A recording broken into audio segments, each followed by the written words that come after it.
सांसद रमेश धड़ुके केंद्रीय मंत्री नितिन गडकरी ने करी रजूआत। राजकोट जेतपुर 6 लेन हाईवेનું કામ ઝડપથી શરૂ કરવા રજૂઆત। જાહેરાત થઈ ગઈ હોવા છતાં કામગીરી શરૂ કરવામાં આવી જ નથી। 6 લેનનું કામ શરૂ ન થતાં ટ્રાફિક જામ સર્જાય છે। सांसद रमेश धड़ुक દ્વારા કરવામાં આવી રજૂઆત।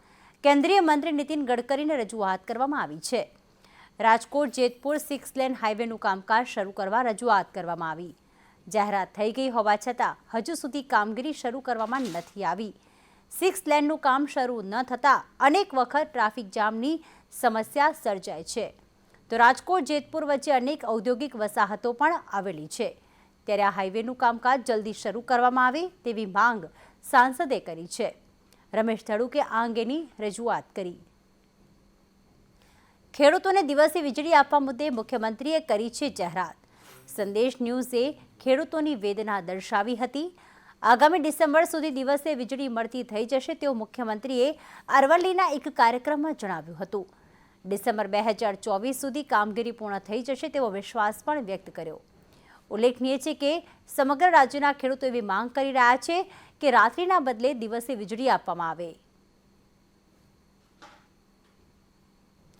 ગોંડલના રાજકારણમાં ફરી આવ્યું છે ગરમાવો। રાજકોટના ગોંડલમાં આવતીકાલે લેઉવા પાટીદાર સંમેલનનું આયોજન કરવામાં આવ્યું છે।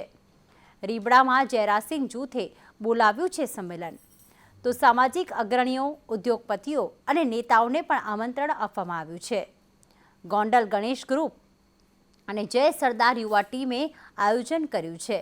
સમાજના નામે સંમેલનનો કોંગ્રેસે વિરોધ કર્યો।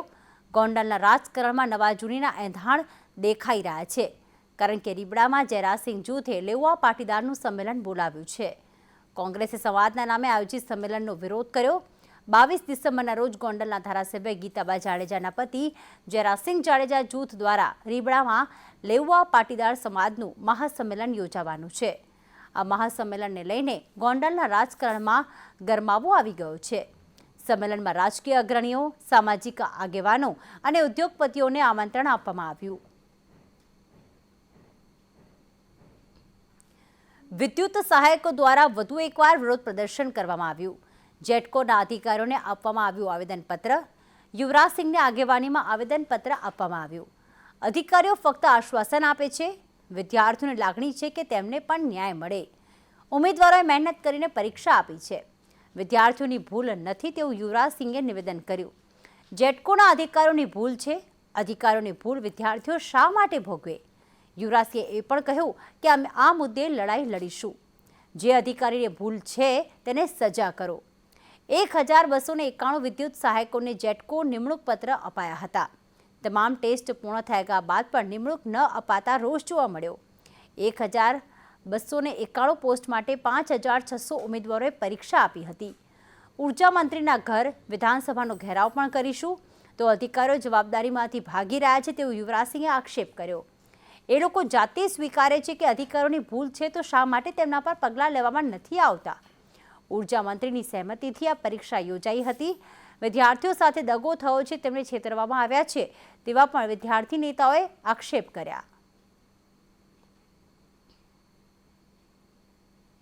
ઉત્તર ગુજરાત યુનિવર્સિટીના 32 વર્ષ જૂના કેસમાં ચુકાદો આવ્યો છે।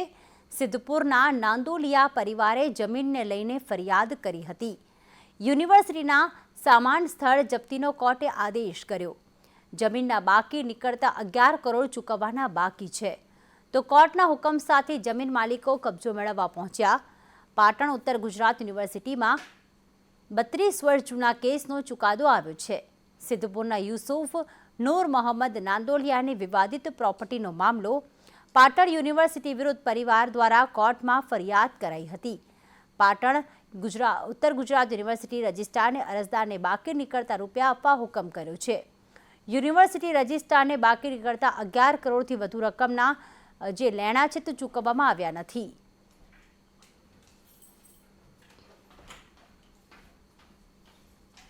આવતીકાલે વકીલોની ચૂંટણીનો જામશે જંગ।